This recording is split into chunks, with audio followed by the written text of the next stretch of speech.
บัดนี้เป็นครั้งที่12ตรงกับวันที่12พฤษภาคมพศ2569ข้าพเจ้าณพงศ์พิทมเมืองรหัส017ขอเป็นวาจาสาธยายพุทธมนต์ณสาธยายธรรมถวายเป็นพุทธบูชาธรรมบูชาสังฆบูชาและเป็นอาจารยบูชาแด่องค์หลวงปู่ทวดและหลวงปู่ศิลาขอเทพเทวดาเจ้าทั้งหลายโปรดจงมาอนุโมทนาในการสวดสาธยายของข้าพเจ้านี้ขออนุภาพคุณพระรัตนตรัยครูบาอาจารย์เทพเทวดาทั้งหลายโปรดจงบันดาลให้จิตของข้าพเจ้าเป็นสมาธิอันควรแก่การสวดสาธยายมนต์ต่อไปอะระหังสัมมาสัมพุทโธภควาพุทธังภควันตังอภิวาเทมิสวากขาโตภควตาธัมโมธัมมังนัมสสามิสุปฏิปันโนภควโตสาวกสังโฆสังฆังนามามิบทสวดชุมนุมเทวดาสมันตาจักกาวเรสวัตราคฉันตุเทวตาสัทธมังมุนิราชสสะสุนันตุสักขามุขทังสัพเพกามเมจารุเปคิริสิกขาลตาเตจันตลิเขวิมาเน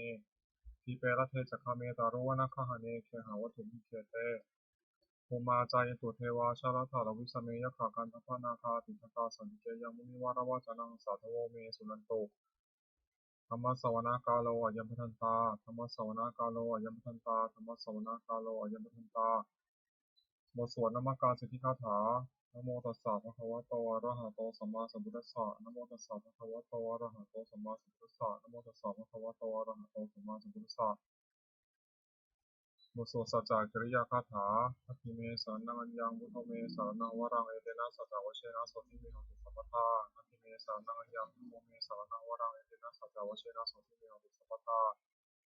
ทัพพิเมสรนังอัญญังสังโฆเมสรนังวรังเอเตนะสัจจวเชนะโสติเมหังตุสัพพทาบทสวดมหาสมัยสูตรเอวัมเมสุตังเอกังสัมยังภควาสัพเพสุวิหารติกบิลวัตถุสันนิมหาวเนมหาตาภิกขุสังเกนะสัพพิมัจจามะเตหิภิกขุสัพเพหิสัพเพเนวะอรหันเตหิทัสสะหิจาโลกัสสะตุหิเทวตาเยปุเยนะสันนิปติตังวติภควตังทัสสัญญาภิกขุสัมมัจจะ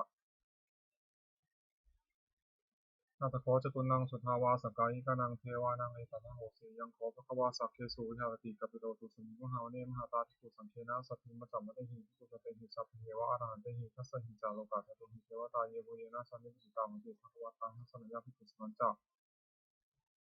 ยานุนามะยังปิเยนะภควาเตตุปัสสังกามายามะปัสสังกามิตวาภควโตสันติเกปัจเจกคาทัพพะสัยมาติอัตโคตาเทวตาสายทัพพินามะพระวาปุริโสสัมมัญชิตังวาปะหังวสารยะภาษาตังวาปะหังสัมมิชยะเอวะเมวะสุทธาวาเสสุเทเวสุอัตตรหิตาภควโตปุระโตปาตุระหังสุอัตโคตาเทวตาภควันตังอภิวาเทตวาเอกัมมันตังเอกังสุเอกัมมันตังทิตาโขเอกาเทวตาภควโตสันติเกอิมุขทังอภัสสิมหาสมโยปวานะสมิงเทวกายาสมังคตาทัตตมังอิมังธรรมะสมัยยังเทเตภคิตาเยวะอัปราชิตาสังคันติอัตโขปราเทวตาภควโตสันติเกอิมุขทังอภัสสิตตาภิกขวสมาธิหังสุสิตังอัตโนชุกามุขังสุสาเทวะเนตานิพานิตวาอิพิยานินักขันติปันติตาติอัตโขปราเทวตาภควโตสันติเกอิมุขทังอภัสสิเชตวาคีรังเชตวาปริทังอิทังคีรังโอหัติมเมชาเตจารติสุทธาวิมาราจักขุปตาสุขตาสุสุนัคติอัตโขปราเทวตาภควโตสันติเกอิมุขทังอภัสสิยุติภิตังสรณังคตาเสนเตชุมสันติยาคายภูมิมหายามนุสังหิโนตยังปริบุเรสันติติอัตโขภควาภิกขุมันติสิเยปุเยนะภิกขุเวทัสสะโสโลกัสสะตุสุเทวตาสันติปิตาหุนติตถาคตังทัสสัญญาภิกขุสังฆัจจะเยปิเตภิกขุเวเหสุมติธัมมัทนังอรหันโตสัมมาสัมพุทธาเตสัมภิภควันตานังเอตวรมาเยวะเทวตาสันติปิตาหิสงสัยทัพพิมหังนิตาราหิเยปิเตภิกขุเวภวิสันติอนังคตามัทนังอรหันโตสัมมาสัมพุทธาเตสัมภิภควันตานังเอตวรมาเยวะเทวตาสันติปิตาภวิสันติสายทัพพิมหังนิตาราหิอาทิติสัมมิภิกขุเวเทวากายนังนามานิจิตายิสามิภิกขเวเทวากายนังนามานิเทศิสามิภิกขเวเทวากายนังนามานิตังสุนัตถาสัตุกัมมนาสิโกสัพพะสิสามิติเอวะมะเตติโกเตติภควโตปัสสะสุงภวะเอกสวจะสิโลกามนุกัสสามิยถาปุมาตถาสิตาเยสิตาคิริคัพพลังเปหิตตาสมาหิตาปุถุสิหวะสันนินาลมหังสามสัมพุโนวัฏธรรมสสะสุทาวิปัสสนามนาวิราติโยปัจจสเตยะตวาวะเนกปิตวะทเวกตวามติสัทธาสาวะเกสัพพเนรเตเทวกายาภิกขตาเตวิชาทัพพิโกเยวหังเตจาอัตตปัมมะกรุงสุตวาพุทธศาสนังเตสัมปะตาวุเตสัมปะตุระหุยานังอมนุสารัสนังอภิเดชตามะทะโขงสหัสสังอัฏฐสุตริงสตังอิเตสหัสสานังอมนุสานัมะโสนังเตเจนะตัมมะทะโขงสาสัทธาวุตาอโหง จันจะสัพพังอภิญญาวะคิตวานาจักขุมาตโตมติสัทธาสาวกเกสาสเนยเตเทวะกายาพิคตาเตวิชานาถาปิโตเยวังคิตายิสามิทิระหิอนิปุปโสสัตตสหัสสาวะขาภูมาคปิตวัฏวายทิมโตชุติมันตวันนวัตโยสัสสิโนโมทัมนาภิกขุโขนังสมิโมนังจัสหัสสาหินวัตายขานันโตนิโนทิมโตชุติมันตวันนวัตโยสัสสิโนโมทัมนาภิกขุโขนังสมิโมนังสาตาคิราติสหัสสายขานันโตนิโนทิมโตชุติมันตวันนวัตโยสัสสิโนโมทัมนาภิกขุโขนังสมิโมนังอิเจเตโสรัสสหัสสายขานันโตนิโนทิมโตชุติมันตวันนวัตโยสัสสิโนโมทัมนาภิกขุโขนังสมิโมนังเวสามิตาปัญจสตายขานันโตนิโนอิทิมันโตชุติมันตวันนวัตโยสัสสิโนโมทัมนาภิกขุโขนังสมิโมนังคุมพิโรราชาเทนิโกเวคุลสันเวสนังปิโยนังสัตตสหัสสังยขานังเป็นยุรปาตุติคุมพิโรราชาเทนิโกขปะคาสมิโมนังปุริมันจัติสังราชาพระบาทโถปสสเดชันทัพนาธิปติมหาราชายสัสสิโสปุตตปิตาสาภาโวอิธมานามหาภาลายทิมโตชุติมันตวันนวัตโยสัสสิโนโมทัมนาภิกขุโขนังสมิโมนังอาคินันจัติสังราชารุ่นโหตปาสสเดกุมพัฒนาธิปติมหาราชายสัสสิโสปุตตปิตาสาภาโวอิธมานามหาภาลายทิมโตชุติมันตวันนวัตโยสัสสิโนโมทัมนาภิกขุโขนังสมิโมนังปัจฉิมันจัติสังราชารูปโขปสสเดนังคณาธิปติมหาราชายสัสสิโสปุตตปิตาสาภาโวอิธมานามหาภาลายทิมโตชุติมันตวันนวัตโยสัสสิโนโมทัมนาภิกขุโขนังสมิโมนังอุตรันจัติสังราชากุเวโรตปาสสเดยคณาธิปติมหาราชายสัสสิโสปุตตปิตาสาภาโวอิธมานามหาภาลายทิมโตชุติมันตวันนวัตโยสัสสิโนโมทัมนาภิกขุโขนังสมิโมนังบุริมาทิสังตตาลทอทคิเนนาวุนหโกปัจฉิมินาวุรุปโขกุเวโรตังทิสังตตาลเตมหาราชาสมันตาจตุรทิสาตพลามนาทันโสเนกัปิลวัตเวเตสัมมายาวิโยทัสสะอาภูวันจานิกาสถามายากุเดทุเวเตนทิวิภูจาภิภูโตสหจันทโนตมะเสถจักขิริคันธินิพิจักปนาโทปามันโยจักเทวสุโตตมาตริปิตเสนโนตกันทโพนโรราชาชโลสโพอาภูปัญจสิกโขเจวะปิมพโรสุริยวัชสาเอเตเจเมจาราชโนคันธภาสาราชุนิโมธรรมนาภิกรรมบุคคนังสมิโมนัง อาถาคูนัมปสานาคาเวสาลาสหัสสกากัมพาลาสตราอังคูปยาคาสายันติยามุนาทัตถาถาจาอังคูนาคาเทสัสสิโนเอราวโนมหานาโคโสปคาสมิริมนังเยนาคาราเชสหัสสาหนติทิพาทิชาปกิวิสุทธจักโขวิหายสเตวนามัสสปตาจิตราสุปันนาอิติเดสานามังอาพยันตทานาคาราชานามัสเสสุปนโตเขมมกาสิปโตสามิวตายิปวหายันตานาคาสุวรรณาสารามกังสุตัง ชิตาวชิระหัตเทนะสมุทาสุรจิตาภัตตารวสาวเสติอิทิมันโตยสัสสิโนกาลกันธามหาพิสมาสุรธนาเวทัสสาเวปจิติสุติติสัพพะราโตนุมุติสหสตัจจวันุตนาสัพเพโรตนามกาสังนิจวาภิเสนาราหุตัมปะขมุสมโยคานิธรรมเตปุนังสุริมนังอาโปเจเทวาปฐวีจาเตชวโยตถะกโมรุณารุณาเทวาสมโมตยัสสะสามเมตตากุณากายิกาคุติวายสัสสิโนทัสเสเตทัสสุภากายสัพเพนันตวันนิโนจิมันโตชุติมันตวันนวันโตยัสสะสิโนโมทัมมนานิกรรมบุคคลนังสุริมนัง เวทุจเทวาสาลีจาสมาจัตุเยมาจัตสุนิสาเทวาจันทมาคุปุรคิตาสุริยสุนิสาเทวาสุริยมาคุปุรคิตานะขันธิปุรคิตวาคุปทวะหังกาวสุนังวสุเสตสกปะคับริโกทัสเสเตทัสสะทากายสัพเพนะตวันนิโนจิมโตชุติมันตวันนวโตยัสสะสินโมทัมนาวิกังวิโกนังสมิโนนังอัฏฐาภูนัมปสานะอัฏฐาภูสาภูเทวาชลามคิสิการิวะอริตกาจโรสตะอุมาปุปานิภาสิโนวรุณาสาธรรมจาจุตาจันเนชกาสุรยวัจุอาคูวาสาวเนสิโนทัสเสเตทัสสะทากายสัพเพนะตวันนิโนอิทิมันโตชุติมันตวันนวโตยัสสะสินโมทัมนาวิกังวิโกนังสมิโนนัง สมานามหาสมานามนุสามานุสุตมากิภาวตุสิกาภูวภูมโนวตุสิกาถาภูหรโยเทวายะจาวิตวาสิโนปาราคามหาปาราคาภูเทวายะสัสสิโนทัสเสเตทัสสะทากายสัพพินันตวันนิโนจิมโตชุติมตวันนวโตยัสสะสิโนมัทธมนาวิคังโกนังสุริมังสุกาการุมหารุณาคุยคณสาสหโอตาตะเยหาพระมุขหาภูเทวาวิจักขณาสัทธรรมตหารัตถามิสกาจายะสัสสิโนทายังอัคามเชโนยุสาวิโยสติทัสเสเตทัสสะทากายสัพพินันตวันนิโนจิมโตชุติมตวันนวโตยัสสะสิโนมัทธมนาวิคังโกนังสุริมังเขมิยาตุสิตายามากัตถกาจายสัสสิโนสัมพิตกาลามาเสถาโชตินามาจาสวานิมันนาราติโนอังคูตาคูปตานิมิตาทัสเสเตทัสสะทากายสัพพินันตวันนิโนอิทิมันโตชุติมันตวันนวันโตยัสสะสิโนโมทวนาวิคังโกนังสุริมังสัทเทเตเทวานิกายาสัทเทนันตวันนิโนนามันวายนะคันจุเยจนเยสัตติสาสหภูตาสริมิตินาองคัตินามานาสวังคิมุขตารังนังคังจันนังวาสิตาริตังสุตตามาปรามโดสัพพุตาอิทิมันโตสาสนังคิมโตติโสตาโสวะคาสมิมัง สาสะพระมาโรกานังมาพระมาพิริปติปปโนชุติมันโตวิสมากายโยยสสิโสทัสเสถาอิสราภูปัจจิกาวสวัติโนเตสัจจามัชโตอาคาหาริโตปริวาริโตเตจะสัพเพวิกินเตสินเทเวสัพพามะเกมาราเสนาธิกามิปัสสะคณะสามัญทิยานิกาคณะขาพันธะราชนามัทธะมัทโวสมันตาเปเรวาริธรรมวงวิจิตาปตินัง อิติตถามหาเสโนกันหาเสนังอเปสุญิปานินาตามังหจัสสรังกัตวันนันเทระวังยถาปวุสโกเมโคธนายันโตสวิชุโกตถาศพชิภาวุติสังกุโสเสียงวเสตันตสัพพามิยาวะวะคิตวานัตตุมาตโตวามินิสัทธาสาวเกสาสเนระเตมาราสนาทิกตาเตวิชานาติโกเตจาตปามะกรุงสุตวาพุทธศาสนาวิตารักนิบกามงเนสานมะเปชิยุงสัพเพวิชิตาสังฆามาพยาปิตายสัสสินมมหิสังคุเตมิสาวกาเตชเนสตติมุสบูชาหลวงปู่ทวดนะโมโพธิสัตว์อังคันติมายะอิติปะคะวานะโมโพธิสัตว์อังคันติมายะอิติปะคะวานะโมโพธิสัตว์อังคันติมายะอิติปะคะวา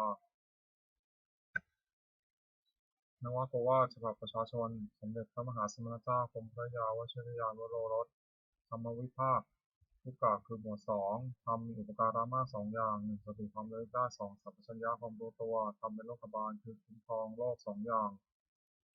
หนึ่งฮิริความละอายแก่ใจสองโอตปาความเกรงกลัวทำมันทำให้งามสองอย่างหนึ่งขันติความอดทนสองโสรักษาความเสงี่ยมบุคคลหาได้ยากสองอย่างหนึ่งการีบุคคลผู้ทำอุปการะก่อนสองกตัญญูกตเวทีบุคคลผู้รู้อุปการะที่ท่านทำแล้วและตอบแทนอีกาคือหมวดสามรัตนะสามอย่างพระพุทธหนึ่งพระธรรมหนึ่งพระสงฆ์หนึ่งหนึ่งท่านผู้สอนให้ประชุมชนประพฤติชอบด้วยกายวาจาใจตามพระธรรมวินัยที่ท่านเรียกว่าพระพุทธศาสนาชื่อพระพุทธเจ้า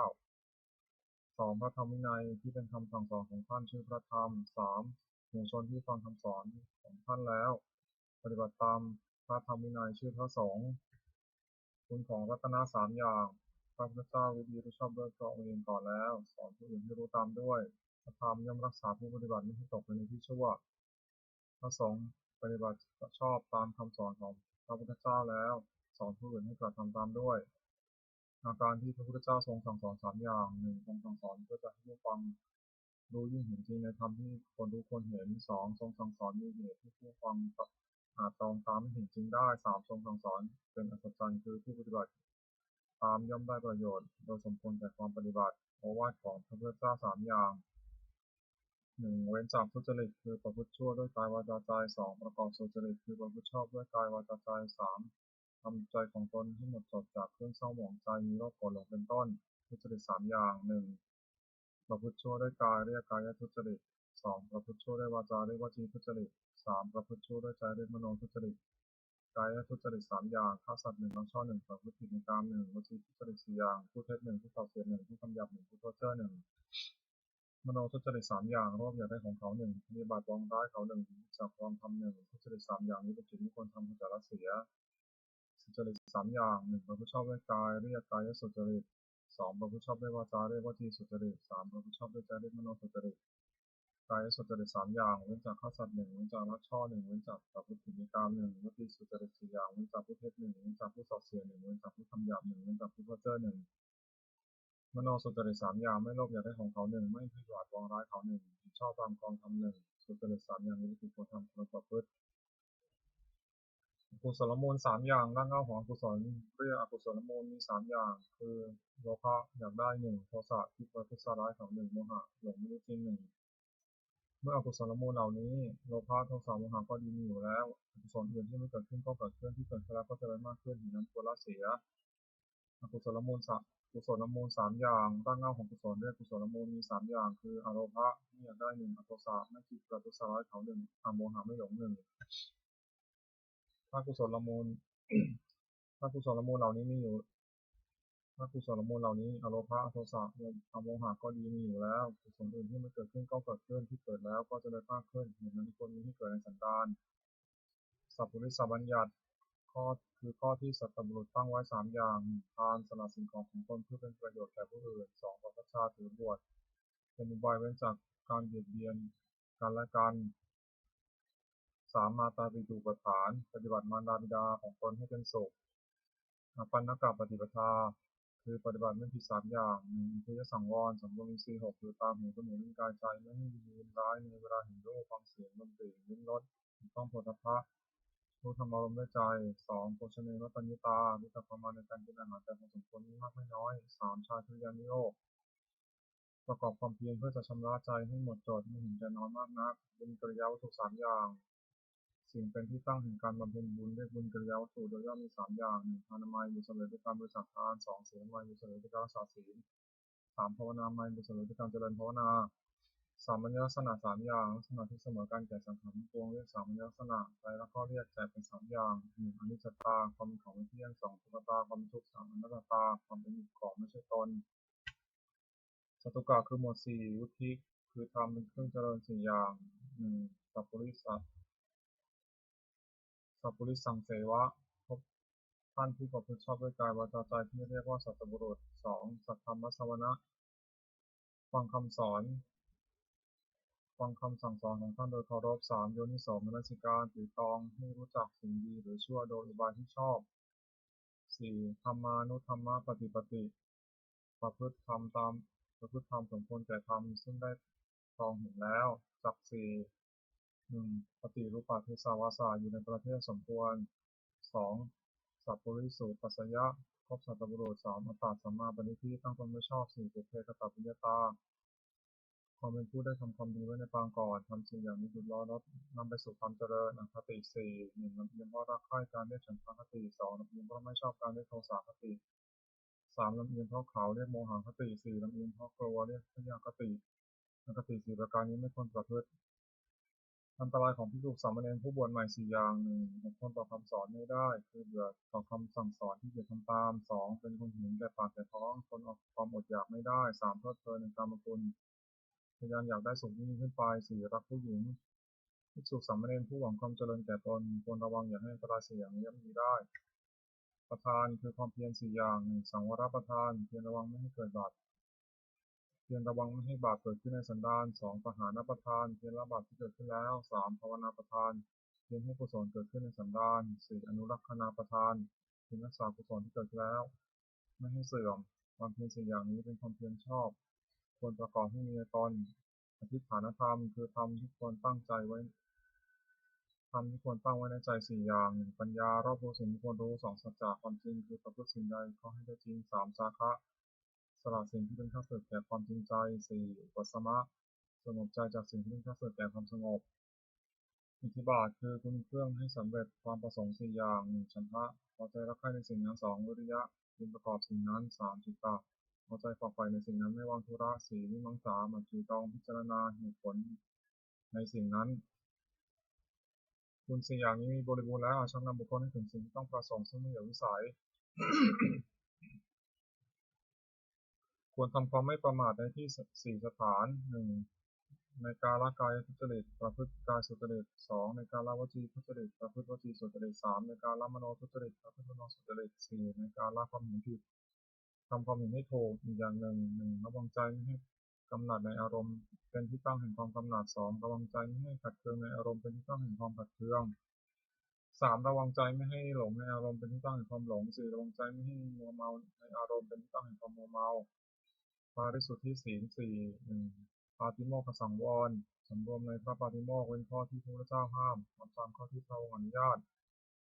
สองอินทรียสังวรสำรวมอินทรีย์หกคือตาหูจมูกลิ้นกายใจไม่ให้ยินดีร้ายในเวลาเห็นรูปฟังเสียงดนตรีนิมรสถูกต้องโผฏฐัพพะรู้ธรรมารมณ์ได้ใจสามอาชีวะปาริสุทธิเลี้ยงชีวิตโดยทางที่ชอบไม่หลงลวงเขาเลี้ยงชีวิต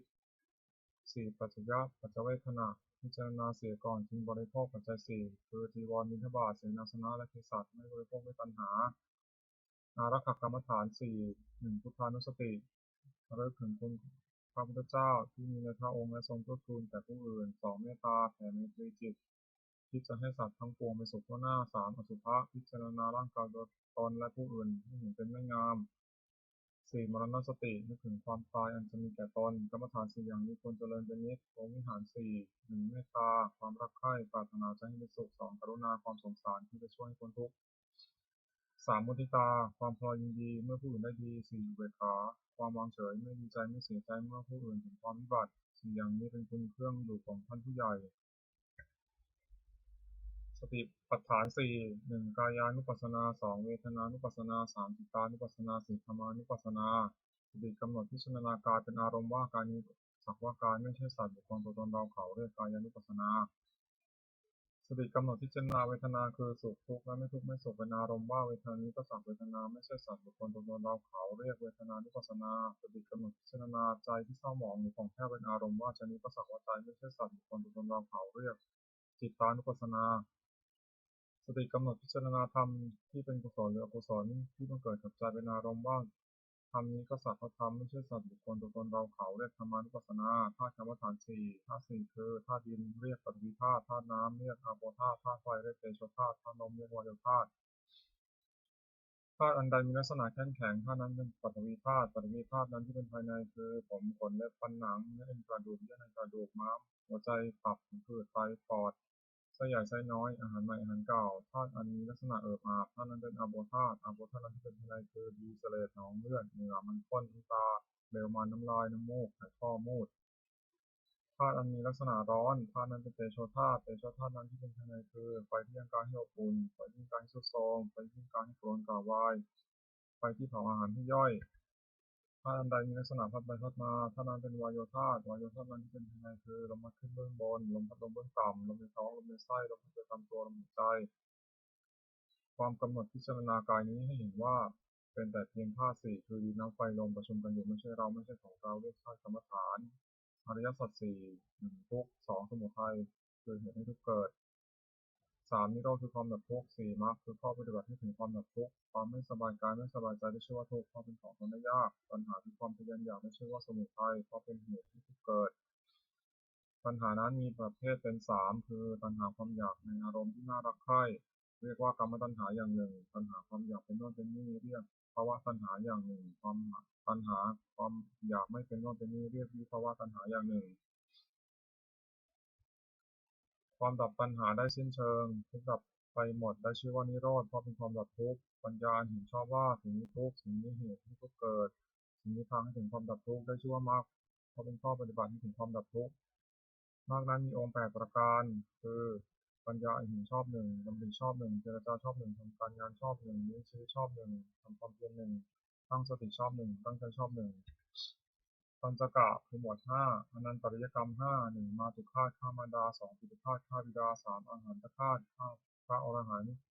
สี่โลหิตตุกบาททำร้ายพระพุทธเจ้าจนถึงยังพระโลหิตที่ห่อขึ้นไปห้าสังฆเพศยังสงฆ์ที่แตกจากกันกรรมห้าอย่างนี้เป็นบาปอันหนักที่สุดห้ามสวรรค์ห้ามนิพพานตั้งอยู่ในฐานปราชิกของผู้ถือพระพุทธศาสนาห้ามไม่ทำเป็นเด็ดขาด อภิหาปัจเจเวกห้าหนึ่งควรพิจารณาทุกวันว่าเรามีความแก่เป็นธรรมดาไม่ล่วงพ้นความแก่ไปได้สองควรพิจารณาทุกวันว่าเรามีความเจ็บเป็นธรรมดาไม่ล่วงพ้นความเจ็บไปได้สามควรพิจารณาทุกวันว่าเรามีความตายเป็นธรรมดาไม่ล่วงพ้นความตายไปได้สี่ควรพิจารณาทุกวันว่าเราจะต้องพลัดพรากจากของรักของชอบใจทั้งสิ้นห้าควรพิจารณาทุกวันว่าเรามีกรรมเป็นของตัวเราทำดีจากได้ดีทำชั่วจากได้ชั่ว โดยสาระชาติรณธรรมคือทำความกล้าหาญห้าอย่างหนึ่งศรัทธาเชื่อสิ่งที่ควรเชื่อสองศีลรักษากายวาจาให้เรียบร้อยสามอหุสัตตะความเป็นผู้ศึกษามากสี่วิทยารำพักปรารบความเพียรห้าปัญญารอบรู้สิ่งควรรู้องค์แห่งภิกษุใหม่ห้าอย่างหนึ่งสำรวมในพระปาติโมกข์เป็นข้อที่พระพุทธเจ้าห้ามทำตามข้อที่ทรงอนุญาตสองสำรวมอินทรีย์คือระวังตาหูจมูกลิ้นกายใจไม่ให้มียินร้ายครอบงำได้ในเวลาเห็นรูปด้วยในตาเป็นต้น สามความเป็นคนไม่กระเริกเฮฮาสี่อยู่ในเสนาสนะอันสงัดห้ามีความเห็นชอบภิกษุใหม่ควรตั้งอยู่ในธรรมห้าอย่างนี้องค์แห่งธรรมกถึกคือนักเทศห้าอย่างแสดงธรรมไปโดยลำดับให้ขาดความสองอ้างเหตุผลแนะนำให้ผู้ฟังเข้าใจสามตั้งจิตเมตตาปรารถนาให้เป็นประโยชน์แก่ผู้ฟังสี่ไม่แสดงธรรมเพราะเห็นแก่ลาภห้าไม่แสดงธรรมเพื่อตนและผู้อื่นคือว่าไม่ยกตนเสียดสีผู้อื่นภิกษุผู้ได้ธรรมกถึกพึงตั้งองค์ห้าอย่างนี้ไว้ในตน ธรรมสวนานิสงส์คืออานิสงส์แห่งการฟังธรรมห้าอย่างหนึ่งผู้ฟังธรรมย่อมได้ฟังสิ่งย่อมไม่เคยฟังสองสิ่งใดได้เคยฟังแล้วแต่ไม่เข้าใจชัดย่อมเข้าใจสิ่งนั้นชัดสามบรรเทาความสงสัยเสียได้สี่ทำความเห็นให้ถูกต้องได้ห้าจิตของผู้ฟังย่อมผ่องใสพละห้าคือธรรมเป็นกำลังห้าอย่างหนึ่งศรัทธาความเชื่อสองวิริยะความเพียรสามสติความระลึกได้สี่สมาธิความตั้งใจมั่นห้าปัญญาความรอบรู้มีสี่ห้าก็เรียกว่าเป็นใหญ่ในจิตของตน นิวรณ์ห้าทำอันกั้นจิตไม่ให้บรรลุความดีเรียกว่านิวรณ์มีห้าอย่างหนึ่งพอใจรักใคร่ในอารมณ์ที่ชอบใจมีรูปเป็นต้นเรียกกามฉันทะสองปองร้ายผู้อื่นเรียกพยาบาทสามความที่จิตหดหู่และเคลิบเคลิ้มเรียกถีนมิทะสี่ฟุ้งซ่านและรำคาญเรียกอุทธัจจะกุจจะห้าลังเลไม่ตกลงได้เรียกวิจิกิจฉาขันธ์ห้า กายกับใจนี้แบ่งออกเป็น5กองเรียกขันธ์5 1รูป2เวทนา3สัญญา4สังขาร5วิญญาณธาตุ4คือดินน้ำไฟลมประชุมกันเป็นกายนี้เรียกว่ารูปความรู้สึกอารมณ์ว่าเป็นสุขคือสบายกายสบายใจหรือเป็นทุกข์คือไม่สบายกายไม่สบายใจหรือเฉยๆคือไม่ทุกข์ไม่สุขเรียกเวทนาความจำได้หมายรู้คือจำรูปเสียงกลิ่นรสโผฏฐัพพะอารมณ์ที่เกิดกับใจได้เรียกว่าสัญญาเจตสิกธรรมคือธรรมที่เกิดคืออารมณ์ที่เกิดกับใจเป็นส่วนดีเรียกกุศลเป็นส่วนชั่วเรียกอกุศลเป็นส่วนกลางกลางไม่ดีไม่ชั่วเรียกอัพยากฤิเรียกว่าสังขารความรู้อารมณ์ในเวลาเมื่อรูปมากระทบตาเป็นต้นเรียกว่าวิญญาณขันธ์5นี้ย่อมเรียกว่านามรูปเวทนาสัญญาสังขารวิญญาณรวมเข้าเป็นนามรูปคงเป็นรูปฉักกะคือหมวด6คารวะ6อย่างความเอื้อเฟื้อในพระพุทธเจ้า1ในพระธรรม1ในพระสงฆ์1ในความศึกษา1ในความไม่ประมาท1ในปฏิสันถานคือต้นรับอาศัย1ที่สุดควรทำคารวะ6ประการนี้สารนิยธรรม6ทำเป็นที่ตั้งแห่งความให้ระลึกถึงเรียกสารนิยธรรมมี6อย่างคือ1เข้าไปตั้งกายกรรมประกอบด้วยเมตตาในเพื่อนภิกษุสามเณรทั้งต่อหน้าและรับหลังคือช่วยขนขวายกิจธุระของเพื่อนกันด้วยกายมีพยาบาลภิกษุใคร่เป็นต้นด้วยจิตเมตตา2เข้าไปตั้งวจีกรรมประกอบด้วยเมตตาในเพื่อนภิกษุสามเณรทั้งต่อหน้าและรับหลังคือช่วยขนขวายกิจธุระของเพื่อนกันด้วยวาจาเช่นกล่าวสั่งสอนเป็นต้นด้วยจิตเมตตา3เข้าไปตั้งมโนกรรมประกอบด้วยเมตตาในเพื่อนภิกษุสามเณรทั้งต่อหน้าและรับหลังคือคิดแต่สิ่งที่เป็นประโยชน์แก่เพื่อนกัน4แบ่งปันลาภที่ตนได้มาแล้วโดยชอบธรรมให้แก่เพื่อนภิกษุสามเณรไม่ห่วงไว้บริโภคจำเพาะผู้เดียว5สัตย์สินบริสุทธิ์เสมอกันกับเพื่อนภิกษุสามเณรอื่นๆไม่ทำตนให้เป็นที่รังเกียจของผู้อื่น6มีความเห็นร่วมกับภิกษุสามเณรอื่นๆไม่วิวาทกับใครๆเพราะมีความเห็นผิดกันทำ6อย่างนี้ทำผู้ประพฤติให้เป็นที่รักที่เคารพของผู้อื่นเป็นไปเพื่อความสงเคราะห์กันเป็นไปเพื่อความไม่วิวาทกันและกันเป็นไปเพื่อความพร้อมเพรียงเป็นอันหนึ่งอันเดียวกันอายตนะภายใน6ตาหูจมูกลิ้นกายใจอินทรีย์6ก็เรียกอายตนะภายนอก6รูปเสียงกลิ่นรสโผฏฐัพพะคืออารมณ์ที่มาถูกต้องกับกายธรรมคืออารมณ์เกิดกับใจอารมณ์6ก็เรียกวิญญาณ6อาศัยรูปกระทบตาเกิดความรู้ขึ้นเรียกจักขวิญญาณอาศัยเสียงกระทบหูเกิดความรู้ขึ้นเรียกโสตวิญญาณอาศัยกลิ่นกระทบจมูกเกิดความรู้ขึ้นเรียกคานวิญญาณอาศัยรสกระทบลิ้นเกิดความรู้ขึ้นเรียกชิวหาวิญญาณอาศัยโผฏฐัพพะกระทบกายเกิดความรู้ขึ้นเรียกกายวิญญาณอาศัยธรรมเกิดกับใจเกิดความรู้ขึ้นเรียกมโนวิญญาณสัมพันธ์6อายตนะภายในมีตาเป็นต้นอายตนะภายนอกมีรูปเป็นต้นวิญญาณมีจักขุวิญญาณเป็นต้นประกอบกันด้วยสัมผัสมีชื่อตามอายตนะภายในเป็น6คือจักขุสัมผัสโสตสัมผัสคานสัมผัสชิวหาสัมผัสกายสัมผัสมโนสัมผัสเวทนา6สัมผัสนั้นเป็นปัจจัยให้เกิดเวทนาเป็นสุขบ้างทุกข์บ้างไม่ทุกข์ไม่สุขบ้างมีชื่อตามอายตนะภายในเป็น6คือจักขุสัมผัสสัชชาเวทนาโสตสัมผัสสัชชาเวทนาคานสัมผัสสัชชาเวทนาชิวหาสัมผัสสัชชาเวทนากายสัมผัสสัชชาเวทนามโนสัมผัสสัชชาเวทนาธาตุ6 1ปฐวีธาตุคือธาตุดิน2อัปปธาตุคือธาตุไฟ3เตโชธาตุคือธาตุน้ำ4วายโยธาตุคือธาตุลม5อากาศธาตุคือช่องว่างมีในกาย6วิญญาณธาตุคือความรู้อะไรได้สัตตกะคือหมวด7อปริหานิยธรรม7อย่างทำให้เป็นที่ตั้งแห่งความเสื่อมเป็นไปเพื่อความเจริญฝ่ายเดียวได้อปริหานิยธรรม7อย่างคือ1มันประชุมกันยังนิด2เมื่อประชุมก็พร้อมเพรียงกันประชุมเมื่อเลิกประชุมก็พร้อมเพรียงกันเลิกและพร้อมเพรียงช่วยกันทำกิจที่2จะต้องทำ3ไม่บัญญัติสิ่งที่พระพุทธเจ้าไม่บัญญัติขึ้นไม่ถอนสิ่งที่พระองค์บัญญัติไว้สิ่งที่พระองค์ทรงบัญญัติไว้แล้วสมาทานศึกษาอยู่ในสิกขาบทตามที่พระองค์ทรงบัญญัติไว้4ภิกษุเราใดเป็นผู้ใหญ่เป็นประธานในสงฆ์เคารพนับถือภิกษุเหล่านั้นเชื่อฟังพระธรรมของท่าน5ไม่รู้แก่อำนาจความอยากที่เกิดขึ้น6ยินดีในเสนาสนะป่า7ตั้งใจอยู่ว่าเป็นภิกษุสามเณรซึ่งเป็นผู้มีศีลซึ่งยังไม่มาสู่อาวาสขอให้มาที่มาแล้วขออยู่เป็นสุขทำ7อย่างนี้ตั้งอยู่ในผู้ใดผู้นั้นไม่มีความเสื่อมเลยมีแต่ความเจริญฝ่ายเดียวอริยทรัพย์7ทรัพย์คือคุณความดีที่มีในสันดานอย่างประเสริฐเรื่องอริยทรัพย์มี7อย่างคือ1ศรัทธาเชื่อสิ่งที่ควรเชื่อ2ศีลรักษากายวาจาให้เรียบร้อย3หิริความละอายต่อบาปทุจริต4โอตตัปปะสะดุ้งกลัวต่อบาป5พหุสัจจะความเป็นคนได้ยินได้ฟังมามากคือจำทรงธรรมและรู้ศิลปวิทยามาก6จาคะสละให้ปันสิ่งของตนแก่คนที่ควรให้ปัน7ปัญญารอบรู้สิ่งที่เป็นประโยชน์และไม่เป็นประโยชน์สัพพุริสธรรม7อย่างธรรมของสัตบุรุษเรียกสัพพุริสธรรมมี7อย่าง1ธรรมัญญุตาความเป็นผู้รู้จักเหตุ ช่นรู้จักว่าสิ่งนี้เป็นเหตุแห่งสุขสิ่งนี้เป็นเหตุแห่งทุกข์สองอัตถัญญตาความเป็นผู้รู้จักผลเช่นรู้จักว่าสุขเป็นผลของเหตุอันนี้ทุกข์เป็นผลของเหตุอันนี้สามอัตตัญญตาความเป็นผู้รู้จักตนว่าเราว่าโดยชาติตระกูลยศศักดิ์สมบัติบริวารความรู้และคุณธรรมถึงเท่านี้และประพฤติตนที่สมควรแก่ที่เป็นอยู่อย่างไรสี่มัตตัญญตาความเป็นผู้รู้ประมาณในการแสวงหาเครื่องลี้ชีพแต่โดยทางที่ชอบและรู้จักประมาณในการบริโภคแต่พอควรห้าการญตาความเป็นผู้รู้จักการเวลาสมควรในอันประกอบกิจนั้นๆหกปริสัญญตาความเป็นผู้รู้จักประชุมชนและกริยาที่ต้องประพฤติต่อประชุมชนนั้นๆว่าหมู่นี้เมื่อเข้าไปหาจะต้องทำกริยาอย่างนี้จะต้องพูดอย่างนี้เป็นต้นเจ็ดบุคลปรัญญตาความเป็นผู้รู้จักเลือกบุคคลว่าผู้นี้เป็นคนดีควรคบผู้นี้เป็นคนไม่ดีไม่ควรคบเป็นต้นสัพพุริสธรรมอีกเจ็ดอย่างมีสัตบุรุษประกอบด้วยธรรมเจ็ดประการคือมีศรัทธามีความละอายต่อบาปมีความกลัวต่อบาปเป็นคนได้ยินได้ฟังมากเป็นคนมีความเพียรมากเป็นคนมีสติมั่นคงเป็นคนมีปัญญาสองจะปรึกษาสิ่งใดกับใครๆก็ไม่ปรึกษาเพื่อจะบิดเบือนตนและผู้อื่นสามจะคิดสิ่งใดก็ไม่คิดเพื่อจะบิดเบือนตนและผู้อื่นสี่จะพูดสิ่งใดก็ไม่พูดเพื่อจะบิดเบือนตนและผู้อื่นห้าจะทำสิ่งใดก็ไม่ทำเพื่อจะบิดเบือนตนและผู้อื่นหกมีความเห็นชอบมีเห็นว่าทำดีได้ดีทำชั่วได้ชั่วเป็นต้นเจ็ดให้ทานโดยเคารพคือเอื้อเฟื้อแก่ของที่ตัวให้และผู้รับทานนั้นไม่ทำอาการอุดทิ้งเสียโพชฌงค์เจ็ดหนึ่งสติความระลึกได้สองธรรมวิจยะความสอดส่องธรรมสามวิริยะความเพียรสี่ปิติความอิ่มใจห้าปัสสัทธิความสงบใจและอารมณ์หกสมาธิความตั้งใจมั่นเจ็ดอุเบกขาความวางเฉยเวทตามประเภทว่าสติสัมโพชฌงค์ไปโดยลำดับจนถึงขั้นอุเบกขาสัมโพชฌงค์อัตถกะเป็นหมวดแปดโลกธรรมแปด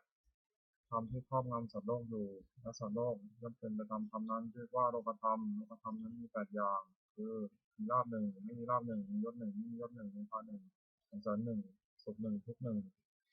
ในโลกธรรมแปดประการนี้อย่างใดหนึ่งเกิดขึ้นและผลพิจารณาว่าสิ่งนี้เกิดขึ้นแล้วแก่เราก็แต่ว่ามันไม่เที่ยงเป็นทุกข์มีความแปรปรวนเป็นธรรมดาควรรู้ตามที่เป็นจริงอย่าให้มันครอบงำจิตได้คืออย่ายินดีในส่วนที่ปรารถนาอย่ายินร้ายในส่วนที่ไม่ปรารถนาลักษณะตัดสินธรรมวินัยแปดประการทำเราใดเ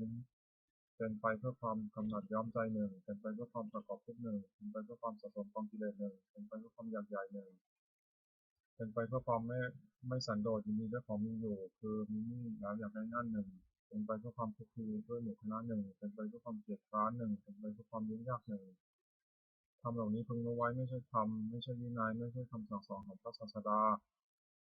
ทำเหล่าใดเป็นไปเพื่อความคลายกำหนัดหนึ่งเป็นไปเพื่อความปราศจากทุกหนึ่งเป็นไปเพื่อความไม่สะสมความกิเลสหนึ่งเป็นไปเพื่อความอยากอันน้อยหนึ่งเป็นไปเพื่อความสันโดษยินดีด้วยของมีอยู่หนึ่งเป็นไปเพื่อความสงัดจากโมหนึ่งเป็นไปเพื่อความเพียรหนึ่งเป็นไปเพื่อความเรียบง่ายหนึ่งทำเหล่านี้พึงรู้ไว้เป็นธรรมเป็นวินัยเป็นคำสั่งสอนของพระศาสดามรรคมีองค์แปดหนึ่งสมมาธิฏฐิปัญญาเห็นชอบคือเห็นอริยสัจสี่สองสัมมาสังกัปปะดำริชอบคือดำริจะออกจากกามหนึ่งดำริในอันไม่พยาบาทหนึ่งดำริในอันไม่เบียดเบียนหนึ่งสองสามสัมมาวาจาเจรจาชอบคือเว้นจากวจีทุจริตสี่สี่สัมมากัมมันตะทำการงานชอบคือเว้นจากกายทุจริตสามห้าสัมมาอาชีวะเลี้ยงชีวิตชอบคือเว้นจากความเลี้ยงชีวิตโดยทางที่ผิด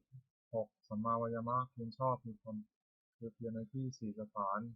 เจ็ดสัมมาสติระลึกชอบคือระลึกในสติปัฏฐานทั้งสี่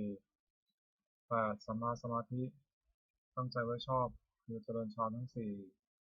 ในองค์มรรคทั้งแปดนั้นเห็นชอบดำริชอบสงเคราะห์เข้าในปัญญาสิกขาวาจาชอบการงานชอบลิ้นที่ชอบสงเคราะห์เข้าในศีลสิกขาเพียรชอบระลึกชอบตั้งใจไว้ชอบสงเคราะห์เข้าในจิตสิกขานอกจากคือหมวดเก้ามละคือมนทินเก้าอย่างโกรธหนึ่งลบหลู่บุญคุณท่านหนึ่งวิษยาหนึ่งตนีหนึ่งมายาหนึ่งนักบวชหนึ่งพูดปดหนึ่งมีความปรารถนาละมกหนึ่งมีผิดหนึ่งสกะคือหมวดสิบอกุศลกรรมบทสิบจัดเป็นกายกรรมคือทำด้วยกายสามอย่างหนึ่งปาณาติบาตทำชีวิตสัตว์ตกลงฆ่าสัตว์สองอธินาทานถือเอาสิ่งของที่เป็นของไม่ได้ให้ด้วยการหิวขโมยสามการมีสินฉาจารประพฤติผิดในกามจัดเป็นวจีกรรมคือทำด้วยวาจาสี่อย่างสี่มุสาวาทพูดเท็จห้าปิสนาวาจาพูดส่อเสียดหกปรุสาวาจาพูดคำหยาบเจ็ดสัมภปปาราปะพูดเพ้อเจ้อ จัดเป็นมโนกรรมคือทำด้วยใจ3อย่างอภิชฌา8อภิชฌาโลภอยากได้ของเขา9พยาบาทปองร้ายเขา10มิจฉาทิฏฐิเป็นผิดจากกองธรรมกรรม10อย่างนี้เป็นทางบาปไม่ควรดำเนินกุศลกรรมบท10จัดเป็นกายกรรม3อย่าง1ปาณาติปาตาเวรมณีเว้นจากทำชีวิตสัตว์ให้ตกล่วง2อธินาทนาเวรมณีเว้นจากถือเอาสิ่งของที่เจ้าของไม่ได้ให้ด้วยการขโมย3กามเมสุมิจฉาจาราเวรมณีเว้นจากประพฤติผิดในกามจัดเป็นวจีกรรมคือทำด้วยวาจา4อย่าง4มุสาวาทาเวรมณีเว้นจากผู้เท็จ5ปิสุนายาวาจายาเวรมณีเว้นจากผู้ส่อเสียด6พรุษายาวาจายาเวรมณีเว้นจากผู้คำหยาบ7สัมภปราปาเวรมณีเว้นจากผู้เพ้อเจ้อจัดเป็นมโนกรรมคือทำด้วยใจ3อย่าง8อนัพพิชฌาไม่โลภอยากได้ของเขา9อพยาบาทไม่พยาบาทปองร้ายเขา10สัมมาทิฏฐิชอบธรรมกองธรรมกรรม10อย่างนี้เป็นทางบุญกุศลดำเนินบุญกิริยาวัตถุ10อย่าง1ทานามัยบุญสำเร็จด้วยการบริจาคทาน2ศีลไมยบุญสำเร็จด้วยการรักษาศีล3ภาวนามัยบุญสำเร็จด้วยการเจริญภาวนา4อัปปัจจยานามัยบุญสำเร็จด้วยการประพฤติถ่อมตนแก่ผู้ใหญ่5วยาวัจจะไมยบุญสำเร็จด้วยการช่วยคนขวายในกิจที่ชอบ6ปฏิภาณามัยบุญสำเร็จด้วยการให้ส่วนบุญ7ปัตตานุโมทนามัยบุญสำเร็จด้วยการอนุโมทนาส่วนบุญ8ธรรมสวนัยบุญสำเร็จด้วยการฟังธรรม9ธรรมเทศนาไมยบุญสำเร็จด้วยการแสดงธรรม10ทุกข์ทุกกรรมการทำความดีให้ตรงธรรมที่บรรพชิตควรพิจารณาเนืองๆ10อย่าง1บรรพชิตควรพิจารณาเนืองๆว่าบัดนี้เรามีเพศต่างจากฤหัสแล้วอาการกิริยาใดๆของสมณะเราต้องทำอาการกิริยานั้นๆ2บรรพชิตควรพิจารณาเนืองๆว่าความเป็นชีวิตของเราเรื่องผู้อื่นเราควรทำตัวให้เขาเลี้ยงง่าย3บรรพชิตควรพิจารณาเนืองๆว่าอาการกายวาจาอย่างอื่นที่เราจะต้องทำให้ดีขึ้นแต่ก่อนนี้ยังมีอยู่อีกไม่ใช่เพียงเท่านี้4บรรพชิตควรพิจารณาเนืองๆว่าตัวเราเองติเตียนตัวเราเองโดยศีลได้หรือไม่5บรรพชิตควรพิจารณาเนืองๆว่าผู้ใครควรแล้วติเตียนเราโดยศีลได้หรือไม่6บรรพชิตควรพิจารณาเนืองๆว่าเราจะต้องพัดพรากจากของรักของชอบใจทั้งนั้น7บรรพชิตควรพิจารณาเนืองๆว่าเรามีกรรมของตัวเราทำดีจากได้ดีทำชั่วจากได้ชั่ว8บรรพชิตควรพิจารณาเนืองๆว่าวันคืนล่วงไปบัดนี้เราทำอะไรอยู่9บรรพชิตควรพิจารณาเนืองๆว่าเรายินดีเป็นที่สงัดหรือไม่10บรรพชิตควรพิจารณาเนืองๆว่านิสัยของเรามีอยู่หรือไม่ที่จะให้เราไม่เป็นผู้เก้อเขินในเวลาเพื่อนบรรพชิตถามในการภายหลัง นาถกรณกะกรณธรรมคือธรรมที่พึ่ง10อย่าง1ศีลรักษากายวาจาให้เรียบร้อย2พหุสัจจะความเป็นผู้สดับฟังมาก3กาลยานมิตรตาความเป็นผู้มีเพื่อนดีงาม4สวัจจสตาความเป็นผู้ว่าง่ายสอนง่าย5ยิงกรณีเยสุรัคตาความขยันเอาใจใส่ในธุรกิจขยันเอาใจใส่ในกิจธุระของเพื่อนที่สุขสามเณร6ธรรมกรรมตาความใคร่ในธรรมที่ชอบ7วิริยะความเพียรเพื่อจะละความชั่วประพฤติความดี8สันโดษยินดีด้วยผ้านุ่งผ้าห่มอาหารที่นอนที่นั่งและยาตามมีตามได้9สติ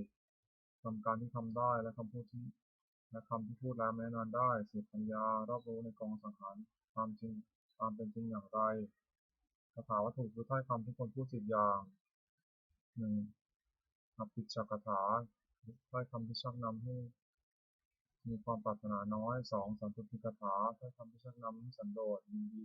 ด้วยปัจจัยตามมีตามได้3ปวิเวกถาถ้อยคำที่ชักนำให้สงัดกายสงัดใจ4อสังสักขถาถ้อยคำที่ชักนำให้รักคนด้วยโม5วิริยารัมภกถาถ้อยคำที่ชักนำให้ประรบความเพียร6ศีลกถาถ้อยคำที่ชักนำให้ตั้งอยู่ในศีล7สมาธิกถาถ้อยคำที่ชักนำให้ทำใจให้สงบ8ปัญญาคถาถ้อยคำที่ชักนำให้เกิดปัญญา9วิมุตติกถาถ้อยคำที่ชักนำให้ทำใจให้พ้นจากกิเลส10วิมุตติญาณทัศนกถาถ้อยคำที่ชักนำให้เกิดความรู้ความเห็นในความที่ใจพ้นจากกิเลสอนุสติคืออารมณ์ควรระลึก10ประการพุทธานุสติเราได้ถึงคุณของพระเจ้า2ธรรมานุสติเราได้ถึงคุณของพระธรรม3สังฆานุสติเราได้ถึงคุณของพระสงฆ์4ศีลานุสติเราได้ถึงศีลของตน9 5จาคานุสติระลึกถึงทานที่ตนบริจาคแล้ว6เทวตานุสติระลึกถึงคุณที่ทำบุคคลให้เป็นเทวดา7มรณสติระลึกถึงความตายที่จะมาถึงตน8กายคตาสติระลึกถึงทั่วไปในกายให้เห็นว่าไม่งามน่าเกลียดโสโครก9อานาปานสติตั้งสติกำหนดลมหายใจเข้าออก10 อุปาสมานุสติระลึกถึงคุณพระนิพพานซึ่งเป็นที่ระงับกิเลสและกองทุกข์ปกิณณกะคือบ่นเบ็ดเตล็ดอุปกิเลสคือโทษเครื่องเศร้าหมอง16อย่างอภิชฌาวิสมะโลภะละโมบไม่สม่ำเสมอคือความเพ่งเล็ง2โทสะร้ายกาจ3โมหะโกรธ4อุปนาหะผูกโกรธไว้5มัคคะลบหลู่คุณท่าน6ปราศาสตร์ดีเสมอคือยกตัวเทียมท่าน7อิสาริษยาคือเห็นเขาได้ดีทนอยู่ไม่ได้8มัจฉริยะกรณี9มารยา9มารยาคือเจ้าเล่ห์10สาธยะโอ้อวด11ทำผ้าหูดื้อ12สารัมภะเคียงดี13มานะถือตัว14อติมานะดูหมิ่นท่าน15มัทธะมัวเมา16ปมาทะเลินเล่อโพธิปักขิยธรรม37ประการสติปัฏฐาน4สัมมาปัฏฐาน4อิทธิบาท4อินทรีย์5พละ5พระชม7อภิวงค์8ที่ปฏิบัติจตุกะกรรมกิเลสคือกรรมเครื่องเศร้าหมอง4อย่าง1ปาณาติบาตทำชีวิตสัตว์ตกล่วง2อธินาทานถือเอาสิ่งของที่เจ้าของไม่ได้ให้ด้วยการขโมย3กาเมสุมิจฉาจารประพฤติในกาม4มุสาวาทพูดเท็จกรรม4อย่างนี้ นักปราชญ์ไม่มีสรรเสริญเลยอบายมุขคือเหตุเครื่องชิบหาย4อย่างความเป็นนักเลงหญิง2ความเป็นนักเลงสุรา3ความเป็นนักเลงการพนัน4ความพบคนชั่วเป็นมิตรโทษ10ประการนี้ไม่ควรประกอบทิฏฐิธรรมิกถประโยชน์คือประโยชน์ในปัจจุบัน4อย่าง1ฐานะสัมปทาความถึงพร้อมด้วยความหมายในการประกอบกิจเรื่องนี้ชีวิตก็ดีในการศึกษาเราเรียนก็ดีในการทำธุระหน้าที่ของตนก็ดี2อารักขาสัมปทาความถึงพร้อมในการรักษาคือรักษาทรัพย์ที่แสวงหามาได้ด้วยความหมั่นไม่ให้เป็นอันตรายก็ดีรักษาการงานของตัวไม่ให้เสื่อมเสียไปก็ดี3กัลยาณมิตรตาความมีเพื่อนเป็นคนดีไม่คบคนชั่ว4สมะชีวิตาความเลี้ยงชีวิตตามสมควรแก่กำลังทรัพย์ที่หาได้ไม่ให้เกิดเคืองนักไม่ให้ฟูมไฟนักสัมปรายิกัตถประโยชน์คือประโยชน์ภายหน้า4อย่างศรัทธาสัมปทาความมีพร้อมด้วยศรัทธาคือเชื่อสิ่งที่ควรเชื่อเช่นเชื่อว่าทำดีได้ดีทำชั่วได้ชั่วเป็นต้น2ศีลสัมปทาถึงพร้อมด้วยศีลคือรักษากายวาจาเรียบร้อยดีไม่มีโทษ3จาคะสัมปทาถึงพร้อมด้วยการบริจาคทานเป็นการเฉลิมสุขให้แก่ผู้อื่น4ปัญญาสัมปทาถึงพร้อมด้วยปัญญารู้จักบาปเป็นคุณโทษประโยชน์ไม่ใช่ประโยชน์เป็นต้นมิตรปฏิรูปคือคนเพียรมิตร4จำพวก1คนปอกลอก2คนดีแต่พูด3คนหัวกระจก4คนชักชวนในทางที่หายคน4จำพวกนี้ไม่ใช่มิตรแต่เป็นคนเพียรมิตรมีคนพบ1คนปอกลอกมีลักษณะ4 1คิดเอาแต่ได้ฝ่ายเดียว2เสียให้น้อยคิดเอาให้ได้มาก3เมื่อมีใครแก่ตัวจึงรับเอาผิดของเพื่อน4คบเพื่อนเพราะเห็นแก่ประโยชน์ของตัว2คนดีแต่พูดมีลักษณะ4 1เก็บเอาของล่วงแล้วมาปราศัย2อ้างเอาของที่ไม่มีมาปราศัย3สงเคราะห์ด้วยสิ่งหาประโยชน์ไม่ได้4ออกปากพูดไม่ได้3คนหัวประจบมีลักษณะ4 1จะทำชั่วก็คล้อยตาม2จะทำดีก็คล้อยตาม3เพราะว่าต่อหน้าว่าสรรเสริญ4รับหลังตั้งนินทา4คนชักชวนในทางชิบหายมีลักษณะ4 1ชักชวนดื่มน้ำเมา2ชักชวนเที่ยวกลางคืน3ชักชวนให้มัวเมาในการเล่น4ชักชวนเล่นการพนันมิตรแท้4จำพวก1มีอุปการะ2มีร่วมสุขร่วมทุกข์3มีให้ประโยชน์4มีความรักใคร่มี4จำพวกนี้เป็นมิตรแท้คนพบ1มีอุปการะมีลักษณะ4 1ป้องกันเพื่อนที่ประมาทแล้ว2ป้องกันทรัพย์สินของเพื่อนที่ประมาทแล้ว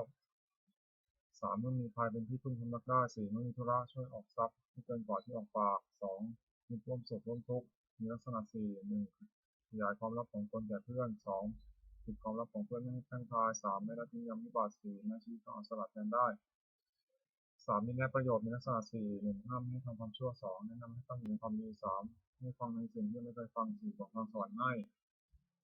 4มีความรักใคร่มีลักษณะ4 1ทุกข์ด้วย2สุขด้วย3โทษถึงผู้อื่นที่ติเตียนเพื่อน3รับรองคนที่สรรเสริญเพื่อนสังหาวัตถุ4อย่าง1ทานให้ปันสิ่งของของตนแก่ผู้อื่นที่ควรให้ปัน2ปิยวาจาเจรจาวาจาที่อ่อนหวาน3อัตถจริยาประพฤติสิ่งที่เป็นประโยชน์แก่ผู้อื่น4สมานุตตาความเป็นคนมีตนเสมอไม่ถือตัวคุณทั้ง4อย่างนี้เป็นเครื่องยึดเหนี่ยวใจของผู้อื่นไว้ได้สุขของพฤหัส4อย่าง1สุขเกิดแต่ความมีทรัพย์2สุขเกิดแต่การจ่ายบริโภคทรัพย์3สุขเกิดแต่ความไม่ต้องเป็นหนี้4สุขเกิดแต่ประกอบการงานที่ปราศจากโทษความปรารถนาของบุคคลในโลกที่สมหมายด้วยยาก4อย่าง1ขอสมบัติจนตนมีแก่เราโดยทางที่ชอบ2 ขอยศจงเกิดมีแก่เรากับญาติพวกพ้อง3ขอเราจงรักษาอายุให้ยืนนาน4เมื่อสิ้นชีพแล้วขอเราจงไปเกิดในสวรรค์ ทำเป็นเหตุให้สมหมายมีอยู่4อย่าง1ศรัทธาสัมปทาถึงพร้อมด้วยศรัทธา2ศีลสัมปทาถึงพร้อมด้วยศีล3จาคะสัมปทาถึงพร้อมด้วยบริจาคทาน4ปัญญาสัมปทาถึงพร้อมด้วยปัญญาตระกูลนั้นมั่งคั่งจะตั้งอยู่นานไม่ได้เพราะสถาน4 1ไม่แสวงหาพัสดุที่หายแล้ว2ไม่บูรณะพัสดุที่ค้ำค่า3ไม่รู้จักประมาณในการบริโภคสมบัติ4ตั้งสตรีหรือบุรุษทุกศีลให้เป็นแม่เรือนพ่อเรือนผู้หวังจะดำรงตระกูลควรเว้นควรเว้นสถาน4ประการนี้เสียธรรมของพระว่า4 1สัจจะสัตย์ซื่อแก่การ2ธรรมะรู้จักข่มจิตของตน3สันติอดทน4จาคะสละให้ปันสิ่งของตนแก่คนอื่นที่คนให้ปันปัญจกะประโยชน์เกิดจากการถือโภคทรัพย์15อย่างแสวงหาโภคทรัพย์ได้ในทางที่ชอบแล้ว1เลี้ยงตัวเลี้ยงมารดาบิดาบุตรภรรยาบ่าวไพร่ให้เป็นสุข2เลี้ยงเพื่อนฝูงให้เป็นสุข3บำบัดอันตรายที่เกิดแต่เหตุต่างๆ4ทำดี5อย่างคือกอไก่ยาติตรีสงเคราะห์ญาติขอไข่อติปิตรีต้อนรับแขกขอควายสุภาพเปตตรีทำบุญอุทิศให้ผู้ตายงองูราชพฤกษ์ถวายเป็นหลวงมีเกษตรกรเป็นต้นจอจานเทวตาพรีทำบุญอุทิศให้เทวดา5บริจาคทานในสมณพราหมณ์ผู้ประพฤติชอบศีล5ปาณาติปาตาเวรมณีเว้นจากทำชีวิตสัตว์ให้ตกล่วงไป2อทินนาทานาเวรมณีเว้นจากถือเอาสิ่งของที่เจ้าของไม่ได้ให้ด้วยการขโมย3กาเมสุมิจฉาจาราเวรมณีเว้นจากประพฤติผิดในกาม4มุสาวาทาเวรมณีเว้นจากพูดเท็จ5สุราเมรยมัชฌัปปมาสถานาเวรมณีเว้นจากดื่มน้ำเมาคือสุราและเมรัยเป็นอันเป็นที่ตั้งแห่งความประมาทศีล5ประการนี้คฤหัสถ์ควรรักษาเป็นนิจมิจฉาวนานิชชาคือการค้าขายไม่ชอบธรรม5อย่างค้าขายเครื่องประหาร2ค้าขายมนุษย์3ค้าขายสัตว์เป็นเพื่อสำหรับฆ่าเป็นอาหาร4ค้าขายน้ำเมา5ค้าขายยาพิษการค้าขาย5อย่างนี้เป็นข้อห้ามอุบาสกไม่ให้ประกอบสมบัติของอุบาสก5ประการประกอบด้วยศรัทธา2มีศีลบริสุทธิ์3ไม่ถือมงคลเกินขาดคือเชื่อกรรมไม่ใช่มงคล4ไม่แสวงหาเขตบุญนอกพุทธศาสนา5บำเพ็ญบุญแต่ในพุทธศาสนาอุบาสกพึงตั้งอยู่ในสมบัติ5ประการนี้จากวิบัติ5ประการซึ่งวิปริตจากสมบัตินั้นฉักกะที่6 1ปุรติมทิฏฐิคือที่เบื้องหน้ามารดาบิดา2สัตติมทิฏฐิคือที่เบื้องขวาอาจารย์3ปัจฉิมทิฏฐิคือที่เบื้องหลังบุตรภรรยา4อุตรทิฏฐิคือที่เบื้องซ้ายมิตร5เหตุมทิฏฐิคือที่เบื้องต่ำบ่าว6อุปาริมทิฏฐิคือที่เบื้องบนสมณพราหมณ์ปุรติมทิฏฐิคือที่เบื้องหน้ามารดาบิดาบุตรพึงบำรุงด้วยสถานท่านได้เลี้ยงมาแล้วเลี้ยงท่านตอบ2ทำผิดของท่าน3ดำรงสกุล4ประพฤติตนให้เป็นคนควรรับทรัพย์มรดก5มีท่านล่วงลับไปแล้วทำบุญอุทิศให้ท่านมารดาบิดาได้รับบำรุงชนี้แล้วย่อมอนุเคราะห์บุตรด้วยสถานถ้าไม่ให้ทำความชั่ว2ให้ตั้งอยู่ในความดี3ให้ศึกษาศิลปวิทยา4หาภรรยาที่สมควรให้5มอบทรัพย์ในสมัยให้มอบทรัพย์ให้ในสมัย2สักขิณทิฏฐิที่เบื้องขวาอาจารย์10พึงบำรุงด้วยสถานให้ลุกขึ้นยืนรับ2ได้เข้าไปยืนคอยรับใช้3ได้เชื่อฟัง4ได้อุปถาก5เพื่อเรียนศิลปวิทยาโดยเคารพอาจารย์ได้รับบำรุงชนี้แล้วย่อมอนุเคราะห์สิทธิ์ด้วยสถานแนะนำดี2ให้เป็นดี3บอกศิลปะให้สิ้นเชิงไม่ถึงกองลำทาง4ยกย่องให้ปรากฏในเพื่อนฝูง5ทำความป้องกันในทิศทั้งหลายคือจะไปที่ทางไหนก็ไม่อดอยาก3ปัจฉิมทิฏฐิที่เบื้องหลังภรรยาสามีพึงบำรุงด้วยสถาน1ด้วยยกย่องนับถือว่าเป็นภรรยา2ด้วยไม่ละหมิ่น3ด้วยไม่ประพฤติร่วมกาย4ด้วยมอบความเป็นใหญ่ให้5ด้วยให้เครื่องแต่งตัวภรรยาได้รับบำรุงชนี้แล้วย่อมอนุเคราะห์สามีด้วยสถาน1จัดการเงินดี2สงเคราะห์คนข้างเคียงผัวดี3ไม่ประพฤติร่วมใจผัว4รักษาทรัพย์ที่ผัวหามาได้ไว้5ขยันไม่เกียจคร้านในกิจการทั้งปวง4จารทิฏฐิคือที่เบื้องซ้ายมิตรกุลบุตรพึงบำรุงด้วยสถาน1ด้วยให้ปัน2ด้วยเจรจาใช้คำไพเราะ3ด้วยประพฤติประโยชน์4ด้วยความเป็นผู้มีตนเสมอ5ด้วยไม่แกล้งกล่าวให้พลาดจากความเป็นจริงมิได้รับบำรุงชนี้แล้วย่อมอนุเคราะห์กุลบุตรด้วยสถาน1รักษามิตรผู้ประมาทแล้ว2รักษาทรัพย์ของมิตรผู้ประมาทแล้ว3เมื่อมีภัยอาจเป็นที่พึงทำได้4ไม่ละทิ้งวิบัติ5นับถือตลอดถึงบุตรของมิตร 5 เหตุผลที่เบื้องต่ำบ่าวนายพึงบำรุงด้วยสถาน 5 1. ด้วยจัดการงานให้ทำตามสมควรแก่กำลัง 2. ด้วยให้อาหารและรางวัล 3. ด้วยรักษาพยาบาลในเวลาเจ็บไข้ 4. ด้วยแจกของมีรสแปลกประหลาดให้กิน 5. ด้วยปล่อยในสมัยบ่าวได้รับบำรุงชนิดแล้วย่อมอนุเคราะห์นายด้วยสถาน 5 1. ลุกขึ้นทำการงานก่อนนาย 2. เลิกการงานทีหลังนาย 3. ถือเอาแต่ของที่นายให้ 4. ทำการงานให้ดีขึ้น 5. นำบุญของนายไปสรรเสริญในที่นั้น6. อุปริมทิคือที่เบื้องบน สมณพราหมณ์กุลบุตรพึงบำรุงด้วยสถาน 5 1. ด้วยกายกรรมคือทำอะไรประกอบด้วยเมตตา 2. ด้วยวจีกรรมคือพูดอะไรประกอบด้วยเมตตา 3. ด้วยมโนกรรมคือคิดอะไรประกอบด้วยเมตตา 4. ด้วยความเป็นผู้ไม่ปิดประตูคือไม่ได้ห้ามเข้าบ้านเรือน 5. ด้วยให้อนุสทาน สมณพราหมณ์ได้รับบำรุงชีวิตแล้วย่อมอนุเคราะห์กุลบุตรด้วยสถาน 6 1. ห้ามไม่ให้กระทำความชั่ว 2. ให้ตั้งอยู่ในความดี 3. ให้มีข้อด้วยน้ำใจงาม 4. ให้ได้ฟังสิ่งที่ยังไม่เคยฟัง 5. ทำสิ่งที่เคยฟังแล้วให้แจ่ม 6. บอกทางสวรรค์ให้อบายมุขคือ 1. เครื่องชิบหาย 6. 1. ดื่มน้ำเมา 2. เที่ยวกลางคืน 3. เที่ยวดูการเล่น 4. เล่นการพนัน 5. ควบคุมชั่วประยุทธ์ 6. เกียจคร้านการทำงาน 1. ดื่มน้ำเมามีโทษ 6. 1. เสียทรัพย์ 2. ก่อการทะเลาะวิวาท 3. เกิดโรค 4. ต้องติดเตียง 5. ไม่รู้จักอาย 6. พรกำลังปัญญา 2. เที่ยวกลางคืนมีโทษ 6. 1. ชื่อว่าไม่รักษาตัว 2. ชื่อว่าไม่รักษาลูกเมีย 3. ชื่อว่าไม่รักษาทรัพย์สมบัติ 4. เป็นที่ระแวงของคนทั้งหลาย 5. มักถูกใจความ 6. ได้รับความลำบากมาก 3. เที่ยวดูการเล่นมีโทษตามวัตถุที่ไปดู 6. 1. รำที่ไหนไปที่นั่น 2. ขับร้องที่ไหนไปที่นั่น 3. ดีดปีที่เป่าที่ไหนไปที่นั่น 4. เสพาที่ไหนไปที่นั่น 5. เพลงที่ไหนไปที่นั่น 6. เถิดเพลงที่ไหนไปที่นั่น 4. การเล่นพนันมีโทษ 6. 1. เมื่อชนะย่อมก่อเวร 2. เมื่อแพ้ย่อมเสียดายทรัพย์ที่เสียไป 3. ทรัพย์ย่อมชิบหาย 4. ไม่มีใครเชื่อถือถ้อยคำ 5. เป็นที่หมิ่นประมาทของเพื่อน 6. ไม่มีใครประสงค์จะแต่งงานด้วย 5. คบคนชั่วเป็นมิตรมีโทษตามบุคคลที่คบ 6. 1. นำให้เป็นนักเลงการพนัน 2. นำให้เป็นนักเลงเจ้าชู้ 3. นำให้เป็นนักเลงเหล้า 4. นำให้เป็นคนลวงเขาด้วยของปลอม 5. นำให้เป็นคนลวงเขาซึ่งหน้า 6. นำให้เป็นคนหัวไม้ 6. เกียจคร้านทำการงานมีโทษ 6. 1. มักให้อ้างว่าหนาวนักแล้วไม่ทำการงาน 2. มักให้อ้างว่าร้อนนักแล้วไม่ทำการงาน 3. มักให้อ้างว่าเวลาเย็นแล้วไม่ทำการงาน 4. มักให้อ้างว่ายังเช้าอยู่แล้วไม่ทำการงาน 5. มักให้อ้างว่าหิวนักแล้วไม่ทำการงาน 6. มักให้อ้างว่ากระหายนักแล้วไม่ทำการงานความ ผู้หวังความเจริญด้วยโภคทรัพย์พึงเว้นเหตุเครื่องชิบหาย6ประการนี้เสีย ปฏิภาณคาถายาเทวตาสันติวิหาราวาสินีภูเวคะเรโพธิคะเรตหิงตหิงตาธรรมะธนินาโคนตุกุชิตาโสสิงกโรติตาวิหารมันทะเรเถราจมัชฌานวกาจติทวสารามิกาธนปฏิวสกาคามาจเทสานิคมาจอิสาราสัพพานิพุตาสุขิตาพวันตุเตชลาภูชายุติจาอันทสัมภวาสังเสรชาตาอันทโวปปาติกานิยานิกังธรรมวรังปฏิจเตสัพพิทุกขสักโรตุสังขยังมาตุจิตังสตังธรรมโมธรรมชราจบุคลาสัมโพธุธรรมภวะสายตาหิตายตาอหิรักตุสังโมสัพพิธรรมจาริโนวิสัมปัตติเนมะธรรมิยาริยตาวิทิเตสันนาหุตุสัพพิปานิโนพุทธสัสเนสัมมาตรังวะฉันโตกาลเทวะโปสโตวิทิภวะยะสัตตานังสมิทังมิตุมิทันิมาทาติตาจัตตชังวิจังรักขุตุระกังวิวังธรรมิยาราชโนปชังรักขุสัมมาทา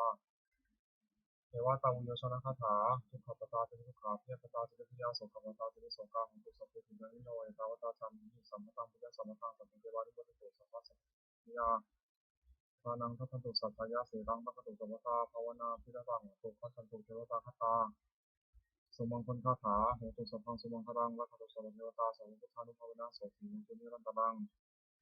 โหตุสัพพังสมังคารังรักตุสัพพเทวตาสัพพธรรมานุภาเวนะโสติมุตุนิรันตรังโหตุสัพพังสมังคารังรักตุสัพพเทวตาสัพพสัพพานุภาเวนะโสติมุตุนิรันตรังสัพเพพุทธาพระปัตตาปัจเจกนันเตยมพลังอหันตันจาเตชนะรักขมธรรมิสัพพโสสัพเพพุทธาพระปัตตาปัจเจกนันเตยมพลังอหันตันจาเตชนะรักขมธรรมิสัพพโสสัพเพพุทธาพระปัตตาปัจเจกนันเตยมพลังอหันตันจาเตชนะรักขมธรรมิสัพพโสสัพเพพุทธาพระปัตตาปัจเจกนันเตยมพลังอหันตันจาเตชนะรักขมธรรมิสัพพโสสัพเพพุทธาพระปัตตาปัจเจกนันเตยมพลังอหันตันจาเตชนะรักขมธรรมิสัพพโสสัพเพพุทธาพระปัตตาปัจเจกนันเตยมพลังอหันตันจาเตชนะรักขมธรรมิสัพพโสสัพเพพุทธาพระปัตตาปัจเจกนันเตยมพลังอหันตันจาตุชนะรักขัมธรรมิสัพพโสสัพเพพุทธาพระปัตตาปัจเจกนันเตยมพลังอหันตันจาตุชนะรักขัมธรรมิสัพพโสสัพเพพุทธาพระปัตตาปัจเจกนันเตยมพลังอหันตันจาตุชนะรักขัมธรรมิสัพพโส บทแผ่เมตตาให้ตนเองอหังสุขิโตโหมิขอให้ข้าพเจ้ามีความสุขอหังนิพพโตโหมิขอให้ข้าพเจ้าปราศจากความทุกข์อหังอเวโรโหมิขอให้ข้าพเจ้าปราศจากเวรอหังอัปปจาปโชโหมิขอให้ข้าพเจ้าปราศจากอุปสรรคอันตรายทั้งปวง สุขีอัตนังปริหารามิขอให้ข้าพเจ้าจงมีความสุขกายสุขใจรักษากายวาจาใจให้พ้นจากความทุกข์ภัยทั้งปวงเถิดสวดแผ่เมตตาให้สรรพสัตว์ทั้งหลายสัพเพสัตตาสัตว์ทั้งหลายที่เป็นผู้ทุกข์เกิดเจ็บตายด้วยกันทั้งหมดสิ้นอเวราของตู่จงเป็นสุขเถิดอย่าได้วิเวกจากกันและกันเลยอภิยาบาทของตู่จงเป็นสุขเถิดอย่าได้วิเวกจากกันและกันเลยอันนี้ข้าของตู่จงเป็นสุขเถิดอย่าได้มีความทุกข์กายทุกใจเลยสุขีอัตนังปริหารันตู่จงมีความสุขกายสุขใจรักษาตนให้พ้นจากทุกข์ภัยทั้งสิ้นเถิดบทแผ่เมตตาอุทิศสัพเพสัตตาสัพพังของตู่อเวราสุขาชีวิโนขอให้สัตว์ทั้งหลายอย่าได้มีเวรแก่กันและกันเลยจงเป็นผู้ดำรงชีพอยู่เป็นสุขทุกเมื่อเถิดกตังบุญยังพลังไมหังสัพเพภาคีทั่วตุเตขอให้สัตว์ทั้งหลายจงได้เสวยผลบุญที่พระเจ้าได้บำเพ็ญด้วยกายวาจาใจแล้วนั้นเถิดขอที่ทรงแห่งผลบุญ